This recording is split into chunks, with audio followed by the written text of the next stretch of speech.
Assalamualaikum warahmatullahi wabarakatuh. Waalaikumsalam warahmatullahi wabarakatuh. Alhamdulillahirabbil alamin. Allahumma shalli wa sallim ala habibika Mustafa ka nabiyina Muhammadin wa ala alihi washabihi asma'in amma ba'du. Pertama dimulai dari Yasin. Saya berkali-kali ngomong ke Yasin itu mufassir itu ada yang cari aman. Cari aman itu pokoknya sing gak resiko. Ngendikane biasanya Allahu a'lamu bi muradihi bidzalik. Kamane muni Allahu napa? Alam. Karena awal itu suar kados Yasin, Hamim, Qaf itu termasuk asrarul Quran, sesuatu yang dianggap rahasianya napa? Rahasianya Allah atau rahasianya Quran. Tapi itu mufassir yang cari awal, cari aman. Tapi saya berkali-kali ngematur sebetulnya ada solusinya, yaitu istimal. Berkali-kali kita kalau baca tiga napa? Salatullah salamullah ala toha rasulillah, salatullah salamullah ala yasin habibillah. Jadi antara disiplin ikhtiar, saya ulang lagi ya, antara disiplin ikhtiar kehati-hatian itu tidak bisa menafikan istimalul ulama, penggunaan apa? Ulama. Ulama menggunakan Yasin untuk Rasulullah, sehingga settingnya berarti begini: Yasin ya Muhammad, ya seorang lagi, Yasin ya Muhammad demi Quran yang bijak, innaka ya Muhammad laminal mursalin. Jadi secara istimal itu sudah sambung, Muhammad kamu sungguh termasuk orang yang menjadi Rasul. Normal betul? Normal, sama dengan Toha ma anzalna alaikal qur'ana litasqa. Toha ya Muhammad, saya tidak nurunkan Quran ke kamu litasqa, supaya kamu celaka. Jadi dari istimalnya kalimat, juga settingnya, juga siakul kalam menunjukkan bahwa Toha dan Yasin maknanya adalah ya Muhammad, Muhammad. Kemudian karena ini tidak ada kepastian secara sanad, juga ulama ingin Quran tetap ada mutasyabihat yang tahu hanya Allah. Kemudian tetap banyak ulama yang ngambil jalur ikhtiyar menafsirin apa? Allahu a'lamu bi muradihi bidzalik. Makanya kalau matur ikhtiyar jangan merubah istimal, istimal juga jangan merubah apa? Ikhtiyar. Sehingga kita tetap ada apa? Menewah salatullah salamullah ala toha rasulillah, salatullah salamullah ala yasin habibillah. Terus mazhab ketiga begini cara berpikir. Jadi muqtata'atul huruf, potongan-potongan huruf itu andekan Anda orang Arab dan hidup saat itu, seorang lagi ya. Muqtata'atul huruf, potongan-potongan huruf itu andekan Anda orang Arab dan hidup saat itu, maka tahu maknanya. Tahu maknanya itu ngerti sing dikarepno, senajan to lara detaile. Misalnya kita dalam bahasa Indonesia sering ngomong gini, kemudian mubalek tadi atau Pak Guru menerangkan A, B, C, D, A sampai Z. Kita tahu A sampai Z itu nggak ada mananya, kalimat A sampai Z itu nggak tahu mananya. Tapi kita tahu bahwa yang cerita tadi mau ngomong bahwa sang mubalek tadi menceritakan detail, apa? Detail. Jadi misalnya saya tadi dilapori seorang suami istri yang konflik dengan istrinya, dia ngomong buruknya istrinya A sampai Z. Mananya apa? Cerita buruknya istrinya detail. Meskipun A sampai Z itu satu potongan huruf yang tidak ada maknanya. Ya seperti itu kira-kira Yasin, Hamim, Ain, Sin, Qaf. Jadi kira-kira inilah Quran. Itu dugaan ulama. Nah, kepentingannya ulama hanya satu, jangan sampai ada orang yang protes kalau Quran untuk memahamkan orang, kenapa ada huruf-huruf yang tidak memahamkan. Sehingga ulama di kepentingan, tentu kepentingan yang baik, supaya ada analogi. Analogi itu kiasan bahwa seperti itu mungkin. Enggak, kita ngomong tadi, saya punya teman cerita istrinya A sampai Z. Itu maknanya apa? Cerita detail. Sementara A sampai Z ya tetap potongan huruf yang tidak ada maknanya. Jelas ya? Jelas tentu. Ojo kok pepeh kowe males berpikir terus Yasin Allah alam ora roh. Lan aku ora rohe gak Yasin tok, sak teruse yo ora roh. Paham ya, gayamu ora rohe Yasin tok. Lalu Yasin hanya Allah yang tahu. Memangnya ora liyane Yasin. Saya tidak beda iya yo. Wakilal yawmanan sakum kama nasikum liqa ayamikum hadza artinya kan. Kan ya bodoh ini wallahu alam. Anak gue super wallahu alam. Ora kudu apa? Ya sih. Oh, modelnya ku nak goblok untuk justifikasi, modelnya untuk balik nasibnya orang gak ada yang tahu. Ya masuk gue tak takut halal haram juga. Nah, potongan roh itu bakat nopo. Bakat. Saya ulang lagi ya. Jadi pentingnya ya di Yasin, Toha. Tapi kalau siakul kalamnya itu tentang Rasulullah, yaitu tadi Yasin dan Toha, tentu saya milih Kanjeng Nabi. Karena terusannya innaka laminal bersalin dan dalam Toha ma anzalna alaikal qur'ana litasqa. Terus keempat, tadi saya sudah mengatakan 3 ya. Hari ini soalnya ngalim keren-keren. Keempat, Benjamin asing di pondok ke darah ini murid alim. Senajan toy kopi paste, pokoknya bebo alim. Keempat kemungkinannya begini. Bahasa Arab itu kan ada abajadun, hawazun, hatoyakun. Namun ini siapa lagi? Ayo jil abajadun, hawazun, hatoyakun. Namanun sa'afasun, korosun, tafarwada. Jadi apa? Namanya A berapa? Birohin. Di yang dukun kan abajadun terus itu yang haikal. Itu nak rambut kita langsung lurus kan. Terus apa? A biro. 1, 2, 2. Ayo terus no. 01, 02 terus. Abaja. Enggak terus nak tok berarti bro. Abajadun, hawazun. Abajadun, hawazun, hato berarti 9 ya, hato ya 10 ya, kun 20 terus singgah hato ya kun anun sa'ab abajadun berarti bro apa aja abajadun 5 ya oh? Berarti mau biro tok songo ya. Tok songo, 5, leres gitu. Orang mamang ya, Mustafa mesti menang, tapi itu kan dia menang. Dan aku tawakal langsung gelem deh. Berarti tok itu songo, ya, 5, berarti biro 14. Sehingga, 14 itu coro ilmu falak dianggap ibaratun anil badri, no? Mereka wayai no? Bulan purnama. Bulan purnama itu kan 14, 15, 16. Jadi awalul badri sing kecelo ayamul bid. Iku piro? Nek umumnya pos sing poso bid itu 13 atau 14? 13 ya. Habis sing karuan 14 itu. 14, 15, 16. Nah karena Nabi itu adalah badrun ibarat rembulan, terus dianggap baik Toha itu 14. 14 itu berarti awalul badri. Mereka tamamul badri itu 14 kalian bingung 15. Ya iya, terus ana ulama sing carane mengkaitkan Toha maknane Kanjeng Nabi mergo anta badrun anta samsu. Nah sama nak takok Gus kok ora milih 15. Iku sirinya gini, jadi tanggalan itu sing 14 mbek 15 sak mukhtalaf ale. Engko anggere nasibe 14 ana sing darani 15. Sing 15 nasibe ana sing darani 16 atau 14. Kok bulan itu mesti mukhtalaf alaih. Tapi jelas kalau awal apa mudawwar, awal apa sempurna itu mulai pinter sekawan welas. Mulane sekawan welas, 15, 16 mulai jumbo. Jumbo itu koyo 14 ya mirip 15, 15 ya mirip 16.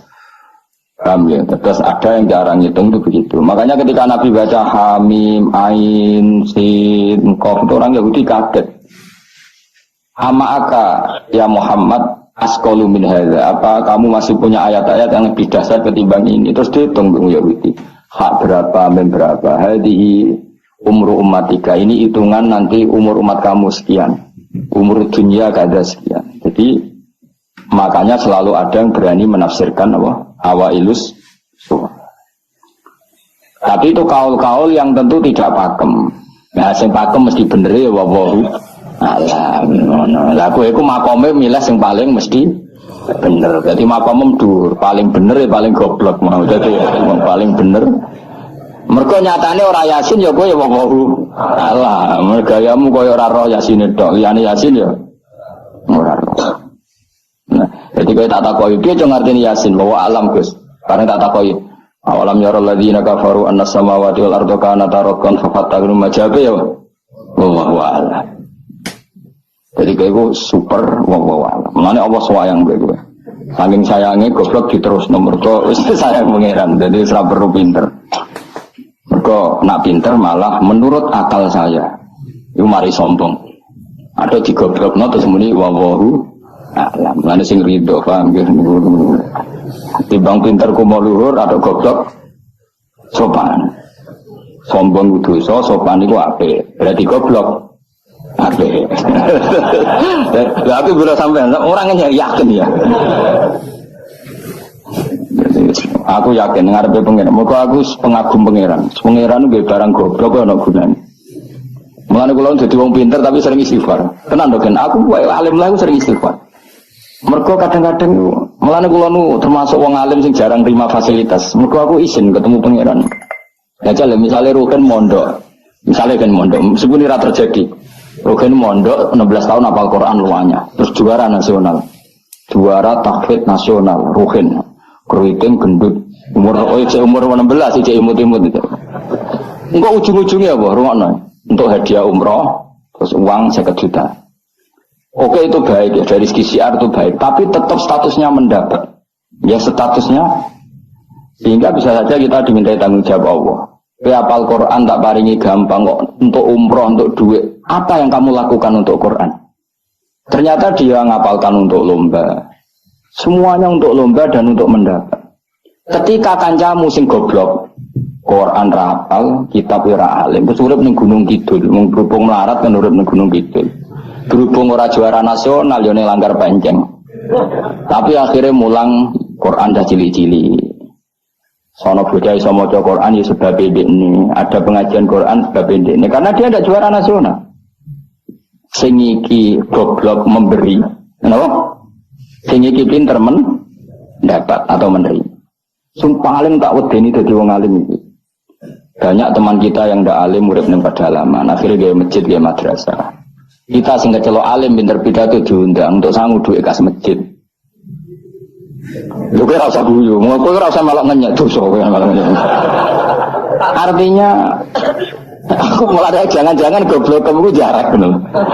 Karena ingin memberi, tidak ingin menerima. Malah aku tetap hormat, hormat banget, berarti hormat banget. Maka hidup ini, makanya kalau suwun, siapapun yang alim itu menjaga diri dari mendapat. Tapi Joko terus gedeng pengajian ya keliru. Uripe masjid itu nak ada pengajian. Tapi kiai ini kudu wiki. Taruh saja misalnya dia harus tahu kalau misalnya dapat sangu 2 juta. Harus langsung dizakati. Ora usah ngenteni setahun. Karena potensinya uang ini satu, kalau ilmunya dia manfaat, mungkin seimbang ilmu manfaat untuk orang juta. Tapi kalau ilmunya enggak manfaat, dia harus zakati ini. Ya zakati apa saja. Lagi masjid juga 2 juta duit jaman. Tidak ada masjid sing lebih enggak urip atau tidak ada pondok ya apa yang penting dizakati lah. Gue pribadi ya zakat dari, gue anak bojone zakat dari. Jika ulama dulu kalau zakat itu ada yang sampai 50%, ada yang sampai 2/3 persen. Makanya Saiban Ar-Ra'i ketika ditanya zakat menurut kamu berapa? Saiban Ar-Ra'i ya, zakatnya wong khawas atau wong am? Wong khawas ya, wong khawas bisa 100%, bisa 50%, bisa 80%. Karena tadi dia takut hisab. Umpama aku kenal sampean ngene iki kok ora krono ngaji Jalalain wedi hisab. Karena kalau kenal ndak di luar ngaji paling ya. Misalnya aku di daerah santri enggak di luar ngaji. Paling kon mijeti, kon gowo tase. Ya sudah seperti itu, reputasinya semuanya khazun nafsi. Tapi kalau kenal seperti ini kenangannya kan saya ngajar Jalalain. Mulang belajar. Semuanya tentang Quran, semuanya tentang ilmu Allah Ta'ala. Sehingga sebaiknya kita ya kenal hanya gini-gini saja, ora usah akrab teman-teman. Mari ruwet. Jadi ulama dulu itu sampai seperti Mesir itu Dewi Imam Syafi'i itu sampai tak figura. Waditu annal khalqa ta'allamu hadzal ilma wa ma nusiba ilayya syai'un minhu. Sebagai riwayat harfun minhu. Saya suka kalau semua orang belajar ilmu saya, maksudnya ilmunya beliau tentang fikih. Tapi tidak satu pun dari ilmu itu dinisbatkan ke saya. Jadi intinya Imam Syafi'i ingin orang itu belajar halal haram, belajar caranya haid gimana, basuh kok haid piye, nak tolak piye, iddah piye. Kemudian enggak perlu kenal saya kata Imam Syafi'i. Karena dia yang diinginkan adalah semebare ilmunya Allah Subhanahu wa ta'ala. Orang terus dimenet umat sakmene nak nggih rombongan wali songo selisih piro. Ya ku mergawe jenenge apa? Tapi misalnya ora ono sing mergawe ya ora ono sing ziarah, jadi repot zaman akhir. Ya sudah seperti itu. Makanya kalau ini cerita ya, ulama itu orang paling tersiksa karena tadi kalau dia ngomong semuanya adalah wallahu a'lamu bimuradi bidzalik, problemnya pertanyaan itu. Quran turun untuk memberi penjelasan. Lalu bagaimana kalau Quran sendiri tidak jelas, yaitu awailus suwar. Karena tersesa itu maka ulama memberi satu analogi, meskipun tidak yakin tapi bikin satu kiasan. Kira-kira maknanya seperti ini. Ya saya tadi punya tamu yang cerita jeleknya istrinya, cerita A sampai Z. A sampai Z nggak ada maknanya, tapi kamu tahu kan maknanya. Nggak ada maknanya, tapi kamu tahu maknanya. Maknanya apa? Detail. Paham ya? Nah orang Arab itu tahu. Andaikan kamu orang Arab hidup saat itu tahu. Quran itu begini, hamim. Dia tahu. Ha itu merujuk apa? Mim merujuk apa? Jelas ya? Tapi tetap saja kita tidak tahu yang semestinya, sehingga kita tetap ngendikan wallahu alam, dan itu makom tertinggi, itu makom sampean semua. Ya saya milih makom sing dek-dekan, mulane nerangno mau iku makom dek napa? Dek sing makom dhuwur napa? Wallahu alam. Aman milih makom dhuwur tapi gak manfaat. Kalau milih makom dek tapi napa? Manfaat. Tawakal itu makom paling dhuwur, tapi akhirnya nganggur, klunak-klunuk ning omah. Dengan tawakal do mergawe duwe karyawan manfaati wong akeh. Ki milih ndi? Jare kancaku, sajane ora tawakal. Agar dadi toko ora nganggur dhewe. Cuma aja wong kiai ora ada alasan dadi nganggure, alasannya apa? Tawakal. Jelas. Mohon jadi jelas. Jadi ulama itu orang paling tersiksa dalam menganalisis seperti itu. Kalau bilang enggak memahamkan padahal Quran sendiri motivasinya atau tujuannya memahamkan. Sementara kalau paham betul, nyatanya Quran ada ayat mutasyabihah. Biasanya setengah-tengah, ngerti polanya, tapi tidak ngerti detailnya. Ngerti polanya, tapi tidak ngerti detailnya. Yang nggak ngerti detailnya kita ngomong wallahu alam. Tapi kok ngerti polanya? Piye-piye Quran turun itu lil mubin, lil ibanah, untuk memberi penjelasan. Kan nggak kebayang kalau memberi penjelasan, kemudian Quran sendiri maknanya tidak jelas. Ini setengah-tengah. Jadi Quran walaqad yassarnal Qur'ana lidzikri fahal mim muddakir. Sehingga ulama mulai dulu tetap ngendikan kalau maknanya Yasin Kanjeng Nabi urutannya ya urut tenan. Yasin ya Muhammad, misalnya wal Qur'anil Hakim innaka ya Muhammad laminal, kan sambung boten? Sambung kan? Coba Yasin ganti makna ya Muhammad.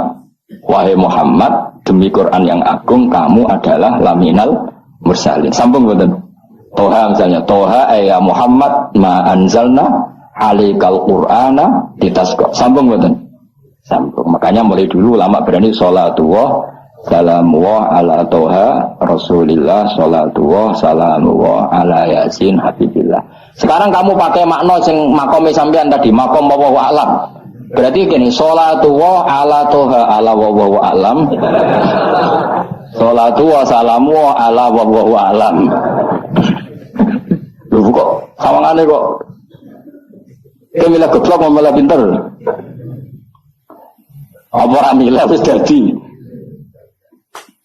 Ya makanya kita warai. Jadi tidak semua ulama cara pandang seperti itu. Jadi setengah-tengah. Ya napa?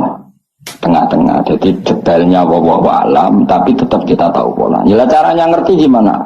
Saya Nawawi Banten ngikuti guru-gurunya termasuk cara pandang gitu. Kenapa kita ngartikan Toha ya Muhammad? Anggap tok tadi berapa? 9 ya. Ya 5. Itu sudah awal Lailatul Qadri karena bulan mulai ser itu tanggal pinten?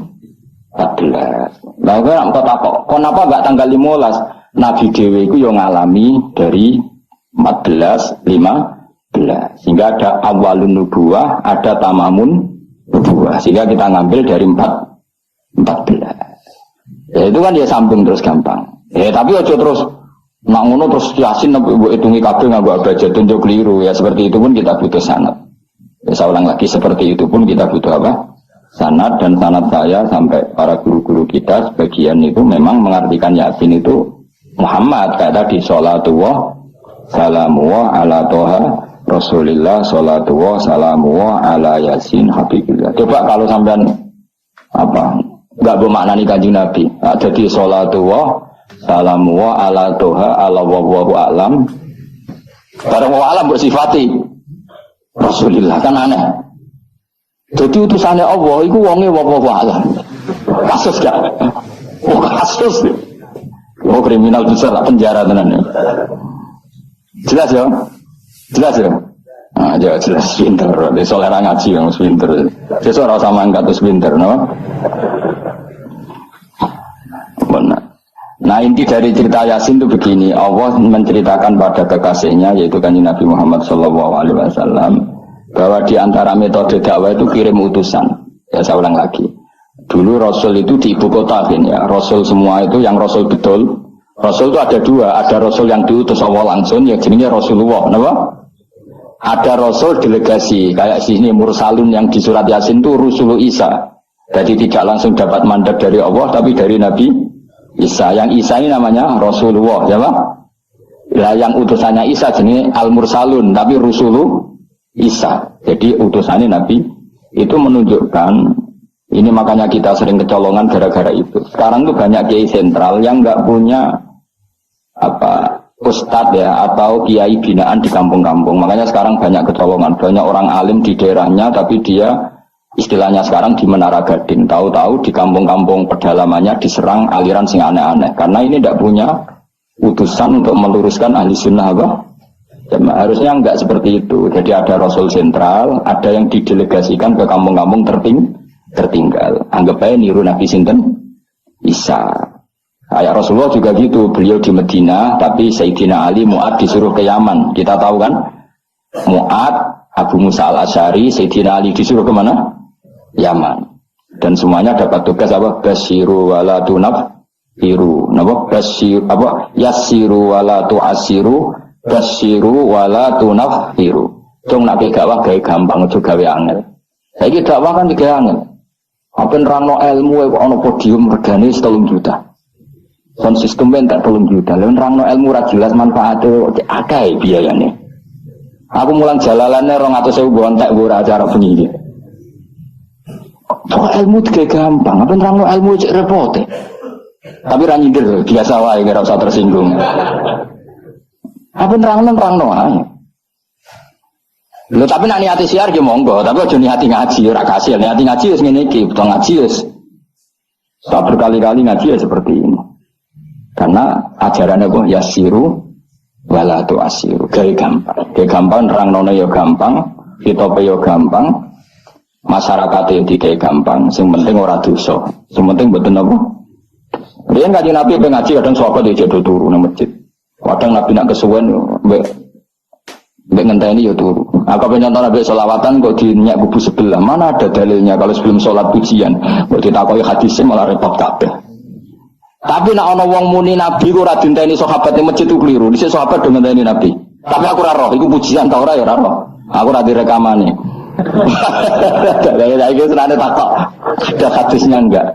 Padahal nak ana hadisnya ya ora iso maca. Iku tuwenang pede ta kok subhanallah zaman akhir kapan. Yang jelas sahabat itu ngenteni. Nah gara-gara ngenteni itu keturun.